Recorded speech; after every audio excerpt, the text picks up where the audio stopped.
ಕರ್ನಾಟಕ ರಾಜ್ಯ ರಸ್ತೆ ಸಾರಿಗೆ 4 ನಿಗಮಗಳ ನೌಕರರ ಬಂಧುಗಳೇ, ಕರ್ನಾಟಕ ರಾಜ್ಯ ರಸ್ತೆ ಸಾರಿಗೆ ನಿಗಮಗಳಲ್ಲಿ ಸುಮಾರು 1,15,000 ಜನ ನೌಕರರುಗಳು ನಾವು ಹಗಲು ರಾತ್ರಿ ಮಳೆ ಚಳಿಗಾಳಿ ಎನ್ನದೇ ದುಡಿತಾ ಇದ್ದೀವಿ. ನಮ್ಮ ಬೇಡಿಕೆಗಳನ್ನು ಇತ್ಯರ್ಥ ಮಾಡಬೇಕು ಅಂತಕ್ಕಂಥ ಒಂದು ಬೇಡಿಕೆ ಪತ್ರವನ್ನು ಜಂಟಿ ಕ್ರಿಯಾ ಸಮಿತಿ ನಾವು 15/1/2024 ಆಡಳಿತ ವರ್ಗ ಮತ್ತು ರಾಜ್ಯ ಸರ್ಕಾರಕ್ಕೆ ನಾವು ಕೊಟ್ಟಿದ್ದೀವಿ. ಇದರಲ್ಲಿ ಬಹಳ ಮುಖ್ಯವಾಗಿ 1/1/2024 ಹೊಸ ವೇತನ ಪರಿಷ್ಕರಣೆ ಆಗಬೇಕು. ಏನು ಹಿಂದಿನ ಸರ್ಕಾರ ಮಾಡಿದ್ದಂಥ -15% ಹೆಚ್ಚಳ 1/1/20 31/12/2019 ಕೊನೆಯಾಗುತ್ತೆ. ಅದರಲ್ಲಿ 38 ತಿಂಗಳ ಕಾಲ ಅರಿಯರ್ಸ್ ಅನ್ನು ಕೊಡಬೇಕು. ಯಾಕೆ ಅಂದರೆ ಅವರು ವಿಳಂಬವಾಗಿ ವೇತನ ಹೆಚ್ಚಳವನ್ನು ಮಾಡಿದ್ರಿಂದ ಕೊಡಬೇಕಾಗಿದೆ. ಆ ವೇತನ ಹೆಚ್ಚಳದ ಆ ಒಂದು ಅರಿಯರ್ಸ್ ಹಣವನ್ನು ಕೊಡಬೇಕು. ಮೂರನೇದು ಬಹಳ ಮುಖ್ಯವಾಗಿ ಏನು 2021ರಲ್ಲಿ ಸಾರಿಗೆ ನೌಕರರು ಮುಷ್ಕರವನ್ನು ನಡೆಸಿದ್ರು. ಆ ಅವಧಿನಲ್ಲಿ ರಾಜ್ಯ ಸರ್ಕಾರ ಒಂದು ವಿಕ್ಟಿಮೈಸೇಷನ್ ಮಾಡಿತ್ತು. ಆ ಎಲ್ಲ ವಿಕ್ಟಿಮೈಸೇಷನ್ನ ಸರಿಪಡಿಸಿ ಯಥಾಸ್ಥಿತಿಯಲ್ಲಿ ಆ ನೌಕರರು ಕೆಲಸ ಮಾಡಬೇಕು ಅಂತಕ್ಕಂಥ ಪ್ರಮುಖ ಬೇಡಿಕೆಗಳನ್ನು ಕೊಟ್ಟಿದ್ದೀವಿ. ಇದರ ಜೊತೆಗೆ ಏನು ವೇತನ ಪರಿಷ್ಕರಣೆಯ ಸಂದರ್ಭದಲ್ಲೇ ಇನ್ಕ್ರಿಮೆಂಟ್ ಹೆಚ್ಚಳ ಮತ್ತಿತರೆ ಸೇವಾ ಸೌಲಭ್ಯಗಳೇನಿದ್ದಾವೆ, ಅಲೋಯೆನ್ಸಸ್, ಸಾರಿಗೆ ನೌಕರರಿಗೆ ಬರ್ತಕ್ಕಂಥ ಅಲೋಯೆನ್ಸಸ್ ಏನಿದೆ ಅವೆಲ್ಲವನ್ನೂ ಕೂಡ ಹೆಚ್ಚಳ ಮಾಡಬೇಕು ಅಂತಕ್ಕಂಥ ಬೇಡಿಕೆಯನ್ನು ಕೊಟ್ಟಿದ್ದೀವಿ. ಆದರೆ ರಾಜ್ಯ ಸರ್ಕಾರ 1/1/24 ಇಲ್ಲಿಯವರೆಗೆ ಸಾರಿಗೆ ನಿಗಮಗಳ ನೌಕರರ ಬೇಡಿಕೆಗಳನ್ನು ಇತ್ಯರ್ಥ ಮಾಡಿಲ್ಲ. ಹಲವು ಬಾರಿ ಆಡಳಿತ ವರ್ಗವನ್ನು ಮತ್ತು ಮಾನ್ಯ ಸಚಿವರನ್ನು ನಾವು ಭೇಟಿ ಮಾಡಿ ಮನವಿ ಕೊಟ್ಟಿದ್ದೀವಿ, ಸಭೆಯನ್ನು ನಡೆಸಿದ್ದೀವಿ.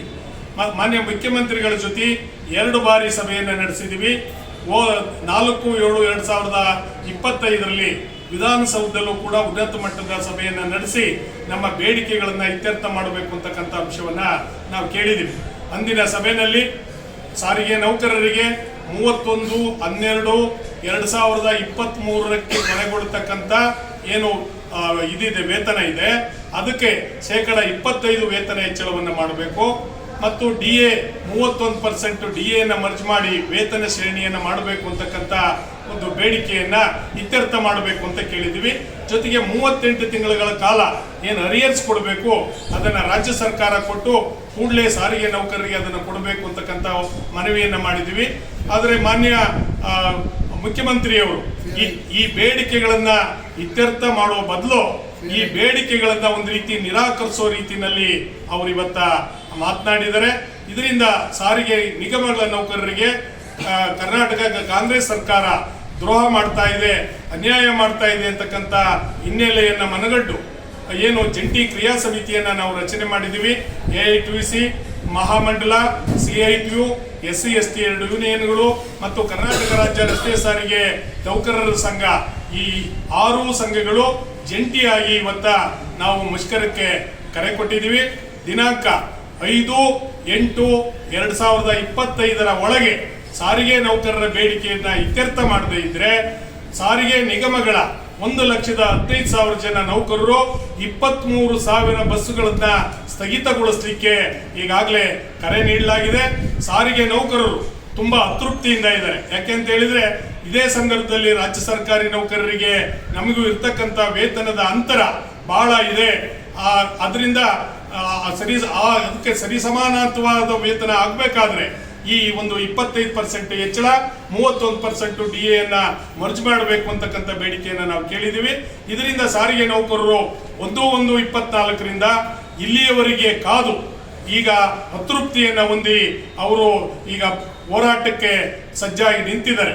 ಇಂಥ ಸಂದರ್ಭದಲ್ಲಿ ಸರ್ಕಾರ ಬೇಡಿಕೆಗಳನ್ನು ಇತ್ಯರ್ಥ ಮಾಡೋ ಬದಲು ಎಸ್ಮಾ ಕಾಯ್ದೆಯನ್ನು ಜಾರಿಗೆ ತರ್ತೀವಿ ಅಂತಕ್ಕಂಥ ಒಂದು ಮಾತುಗಳನ್ನ ಇವತ್ತು ಆಡ್ಲಿಕ್ಕೆ ಹೊರಟಿದೆ. ನಾವು ಮಾನ್ಯ ಮುಖ್ಯಮಂತ್ರಿಯವರಿಗೆ ಮನವಿ ಮಾಡ್ತೀವಿ. ಎಸ್ಮಾ ತಂದಂಥ ಸರ್ಕಾರಗಳು ಅವು ಯಾವತ್ತೂ ಕೂಡ ಉಳಿದಿಲ್ಲ. ಅದರಿಂದ ಪ್ರಜಾಪ್ರಭುತ್ವ ವ್ಯವಸ್ಥೆ ಒಳಗೆ ಒಂದು ಮಾತುಕತೆ ಮೂಲಕ ಈ ಸಮಸ್ಯೆಯನ್ನು ಇತ್ಯರ್ಥ ಮಾಡಬೇಕು. ಬಿಟ್ರೆ ನೀವು ಬ್ರಿಟಿಷರ ಕಾಲದಲ್ಲಿದ್ದಂಥ ಆ ಎಸ್ಮಾ ಕಾಯ್ದೆಯನ್ನು ಜಾರಿಗೆ ತಂದು ಸಾರಿಗೆ ನಿಗಮಗಳ ನೌಕರರನ್ನ ಎದುರಿಸ್ತಕ್ಕಂಥದ್ದು, ಬೆದರಿಸ್ತಕ್ಕಂಥದ್ದು ಸರಿಯಲ್ಲ ಅಂತಕ್ಕಂಥ ಮಾತನ್ನ ಬಹಳ ಸ್ಪಷ್ಟವಾಗಿ ನಾವು ಜಂಟಿ ಕ್ರಿಯಾ ಸಮಿತಿ ಈಗಾಗಲೇ ಅವರಿಗೆ ತಿಳಿಸಿದ್ದೀವಿ. ಅದರಿಂದ ಮಾನ್ಯ ನೌಕರ ಬಂಧುಗಳಲ್ಲಿ ನಾನು ವಿನಂತಿ ಮಾಡ್ತೀನಿ, ಯಾವುದೇ ಸಂದರ್ಭದಲ್ಲಿ ಕೂಡ ಈ ರಾಜ್ಯ ಸರ್ಕಾರದ ಆಡಳಿತ ವರ್ಗದ ಗೊಡ್ಡು ಬೆದರಿಕೆಗಳಿಗೆ ತಂತ್ರಗಳಿಗೆ ಎದುರದಲ್ಲೇ ಏನಾದರೂ ನಮ್ಮ ಬೇಡಿಕೆಯನ್ನ 4/8/25 ಇತ್ಯರ್ಥಪಡಿಸದೇ ಇದ್ರೆ 5/8/25 ಬೆಳಿಗ್ಗೆ 6 ಗಂಟೆಯಿಂದ ಈ ರಾಜ್ಯದಲ್ಲಿ ಇರತಕ್ಕಂಥ ಎಲ್ಲ ಬಸ್ಗಳು ಸ್ಥಗಿತ ಮಾಡ್ತಕ್ಕಂಥ ಕೆಲಸಕ್ಕೆ ನೀವು ಮುಂದಾಗಬೇಕು. ಈ ನಿಮ್ಮ ಬೇಡಿಕೆಗಳು ಇತ್ಯರ್ಥ ಆಗುವವರೆಗೂ ಕೂಡ ಯಾವುದೇ ಸಂದರ್ಭದಲ್ಲಿ ಈ ಮುಷ್ಕರವನ್ನ ವಾಪಸ್ ಪಡಿತಕ್ಕಂಥ ಪ್ರಶ್ನೆ ಇಲ್ಲ. ಆದ್ರಿಂದ ನೌಕರರು ಯಾವುದಕ್ಕೂ ಕೂಡ ಎದೆಗುಂದದೆ ನಮ್ಮ ಹಕ್ಕುಗಳನ್ನ, ಹೋರಾಟದ ಹಕ್ಕುಗಳನ್ನ, ಮುಷ್ಕರದ ಹಕ್ಕುಗಳನ್ನ ಉಳಿಸ್ಕೋಬೇಕು. ಮತ್ತು ಸಾರಿಗೆ ನಿಗಮಗಳಲ್ಲಿ ಏನು 4 ವರ್ಷಕ್ಕೊಮ್ಮೆ ವೇತನ ಪರಿಷ್ಕರಣೆ ಆಗ್ತಕ್ಕಂಥ ಪದ್ಧತಿ ಇದೆ, ಅದೇನು ಇವತ್ತಿಂದಲ್ಲ, 1988ರಿಂದ ನಿರಂತರವಾಗಿ 4 ವರ್ಷಗಳ ಒಮ್ಮೆ ವೇತನ ಪರಿಷ್ಕರಣೆಯನ್ನ ಮಾಡ್ತಾ ಬಂದಿದ್ದಾರೆ. ಅದನ್ನ ಈ ಬಾರಿ ಮಾನ್ಯ ಸಿದ್ದರಾಮಯ್ಯನವರು ಅದನ್ನ ಉಲ್ಲಂಘನೆ ಮಾಡ್ಲಿಕ್ಕೆ ಹೊರಟಿದ್ದಾರೆ. ಆದ್ರಿಂದ ಇದಕ್ಕೆ ಸಾರಿಗೆ ನೌಕರರು ಇತಿಶ್ರೀ ಆಡಬೇಕು. ಇಲ್ಲದೆ ಇದ್ದ ಪಕ್ಷದಲ್ಲಿ ಸಾರಿಗೆ ನೌಕರರು ನಾವು ನಮ್ಮ ಹಕ್ಕುಗಳನ್ನ ಕಳ್ಕೋಬೇಕಾಗತ್ತೆ.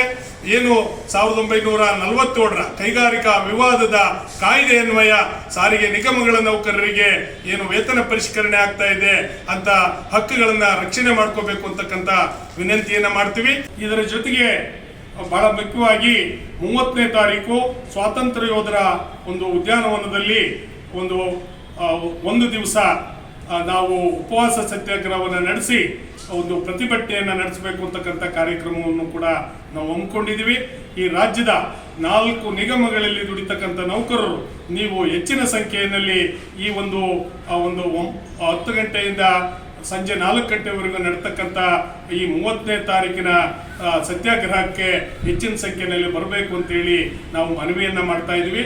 ನಾವು ಈ 1,15,000 ಜನ ನೌಕರರ ಜೊತೆ ಈ ಸಾರಿಗೆ ನಿಗಮಗಳಲ್ಲಿ ಕೆಲಸ ಮಾಡ್ತಕ್ಕಂಥ ಎಲ್ಲ ಅಧಿಕಾರಿ ವರ್ಗದವರು ಕೂಡ ಈ ಹೋರಾಟಕ್ಕೆ ಬೆಂಬಲವನ್ನ ವ್ಯಕ್ತಪಡಿಸಬೇಕು. ಯಾಕೆ ಅಂತ ಹೇಳಿದ್ರೆ ಮಾನ್ಯ ಮುಖ್ಯಮಂತ್ರಿಗಳು 1/3/23ರಿಂದ ನಮಗೆ ವೇತನವನ್ನ ಹೆಚ್ಚಳವನ್ನ ಸೇರ್ಪಡೆ ಮಾಡೋದನ್ನ ಅವರಿವತ್ತ ಅದನ್ನ ಒಂದು ಇದಾಗಿ ತಗೊಂಡು ಅದನ್ನೇ ಒಂದು ಆಧಾರವಾಗಿ ಇಟ್ಕೊಂಡು ನೀವು 1/3/23ರಿಂದ ಇನ್ನ 27ನೇ ಇಸ್ವಿವರೆಗೂ ನಿಮ್ಗೆ ವೇತನ ಹೆಚ್ಚಳ ಮಾಡ್ತಕ್ಕಂಥ ಒಂದು ಇದಿಲ್ಲ ಅಂತಕ್ಕಂಥ ಅಂಶವನ್ನು ಹೇಳಿರೋದ್ರಿಂದ ಇಡೀ ಸಾರಿಗೆ ನಿಗಮಗಳ ನೌಕರರಿಗೆ ಒಂದು ಟರ್ಮಿನ ಅಗ್ರಿಮೆಂಟ್ ಅನ್ನ ಹೊಡಿಲಿಕ್ಕೆ ರಾಜ್ಯ ಸರ್ಕಾರ ಇವತ್ತ ಪ್ರಯತ್ನ ಮಾಡ್ತಾ ಇದೆ.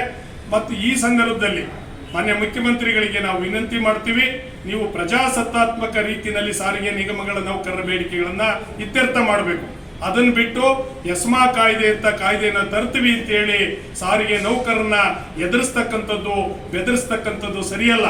ಯಾಕೆಂದ್ರೆ ನೀವು ವಿರೋಧ ಪಕ್ಷದ ನಾಯಕರಾಗಿದ್ದ ಸಂದರ್ಭದಲ್ಲಿ ಇದೇ ಯಡಿಯೂರಪ್ಪನವರಿಗೆ, ಅವತ್ತಿನ ಮುಖ್ಯಮಂತ್ರಿ ಆಗಿದ್ದಂತ ಯಡಿಯೂರಪ್ಪನವರಿಗೆ ನೀವು ಸಾರಿಗೆ ನಿಗಮಗಳ ನೌಕರನ್ನ ಎದುರಿಸಬಾರದು, ಬೆದರಿಸಬಾರದು, ಇದು ಪ್ರಜಾಪ್ರಭುತ್ವ ವ್ಯವಸ್ಥೆ ಅಂತಕ್ಕಂಥ ಮಾತನ್ನ ನೀವು ಹೇಳಿದ್ದೀರಾ. ನೀವು ಅದಕ್ಕೆ ಇವತ್ತ ತದ್ವಿರುದ್ಧವಾಗಿ ನಡ್ಕೋಬಾರದು ಅಂತಕ್ಕಂಥ ಮನವಿಯನ್ನ ನಮ್ಮ ಜಂಟಿ ಕ್ರಿಯಾ ಸಮಿತಿಯ ಪರವಾಗಿ CI2 ಫೆಡರೇಷನ್ ಮಾಡ್ತಾ ಇದೆ. ಅದರಿಂದ ಸಾರಿಗೆ ನಿಗಮಗಳ ನೌಕರರಲ್ಲಿ ನಾವು ವಿನಂತಿ ಮಾಡ್ತೀವಿ, ಯಾವುದೇ ಎಸ್ಮಾ ಕಾಯ್ದೆ ಇರಲಿ, ಎಸ್ಮಾ ಏನಾದ್ರೂ ಕಾಯ್ದೆ ತಂದಂತ ಇಂದಿನ ಹಲವು ಸರ್ಕಾರಗಳು ಅವು ತನ್ನ ಅಧಿಕಾರವನ್ನು ಕಳ್ಕೊಳ್ತಕ್ಕಂಥ ಸ್ಥಿತಿಗೆ ಬಂದಿದ್ದಾವೆ.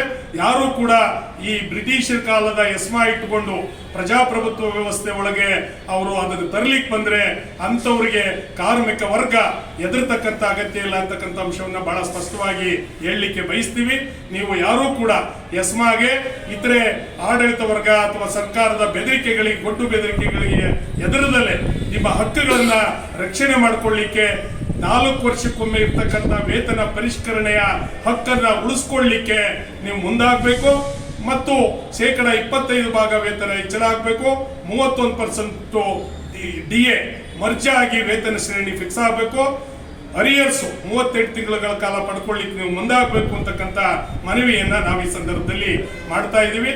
ನಾವು ಕರ್ನಾಟಕ ರಾಜ್ಯ ರಸ್ತೆ ಸಾರಿಗೆ ನಿಗಮಗಳ ನೌಕರರ ಏನು ಜಂಟಿ ಕ್ರಿಯಾ ಸಮಿತಿ ಇದೆ ಅದರ ಭಾಗವಾಗಿ ಕರ್ನಾಟಕ ರಾಜ್ಯ ರಸ್ತೆ ಸಾರಿಗೆ ನಿಗಮಗಳ ನೌಕರರ ಫೆಡರೇಷನ್ CI2ನ ಪ್ರಧಾನ ಕಾರ್ಯದರ್ಶಿ HS ಮಂಜುನಾಥ್, ನಮ್ಮ ಜೊತೆ ಅಧ್ಯಕ್ಷರಾದಂಥ HD ರೇವಪ್ಪನವರು ಇದ್ದಾರೆ, ನಮ್ಮ ಉಪಾಧ್ಯಕ್ಷರಾದಂಥ ಕುಸುಮಾ ಓಂ ಪ್ರಕಾಶ್ ಇದ್ದಾರೆ, ನಮ್ಮ ಇನ್ನೊಬ್ಬರು ಉಪಾಧ್ಯಕ್ಷರಾದಂಥ ದೇವರಾಜ್ ಇದ್ದಾರೆ, BMTC ಮುಖಂಡರಾದಂಥ ನಮ್ಮ ಸುರೇಶ್ ಅವರಿದ್ದಾರೆ, ಹಾಗೂ ನಮ್ಮ ಸೋಫಿ ಸಾಬ್ ಮತ್ತು ನಮ್ಮ ಎಲ್ಲ ಪದಾಧಿಕಾರಿಗಳು, ಹಾಸನ ವಿಭಾಗದಿಂದ ಬಂದಿರತಕ್ಕಂಥ ಲೋಕೇಶ್ ಮತ್ತು ಮಂಜುನಾಥ್ ಅವರಿದ್ದಾರೆ.